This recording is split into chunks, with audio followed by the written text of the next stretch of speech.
আর দেখো 2 সিলভার পেঁয়াজ, কাঁচা লঙ্কা, আদা পেস্ট করে নেব। আরেকটা পেস্ট করে নেব কাজু আর দই দিয়ে। এক সাইডে রেখে সিলভার কাপ মাছ নিয়েছি, তাতে নুন, হলুদ আর সাদা তেল দিয়ে ভালোভাবে মেখে নেব। কিছুক্ষণের জন্য রেখে দেব।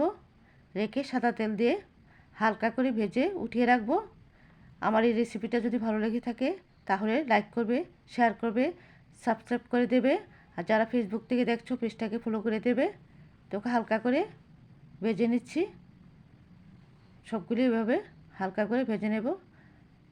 তারপর ফোড়নে দিয়ে দেবো তেজপাতা, জিরে, এলাচ, দারচিনি, লং, পেঁয়াজ বাটা দিয়ে দেবো প্রথমে। দিয়ে পেঁয়াজের গন্ধটা চলে গেলে দিয়ে দেবো কাজুর পেস্টটা। তারপর দিয়ে দেবো জিরে গুঁড়ো, ধনে গুঁড়ো, পরিমাণ মতো নুন। মশলা থেকে তেল ছেড়ে দিলে দিয়ে দেবো গরম জল। গরম জল দিয়ে জলটা ফুটে গেলে দিয়ে দেবো মাছগুলি। দেখো কাতলা মাছ ছাড়াও সিলভার কাপ মাছ দিয়ে বা অন্য কোনো মাছ দিয়ে 2 সিলভার বানানো যায়, কিন্তু খুব টেস্টি হয়। নামানোর আগে গরম মশলা দিয়ে দেবো। আজকের জন্য এতটুকু, পরে দেখাবো অনেক।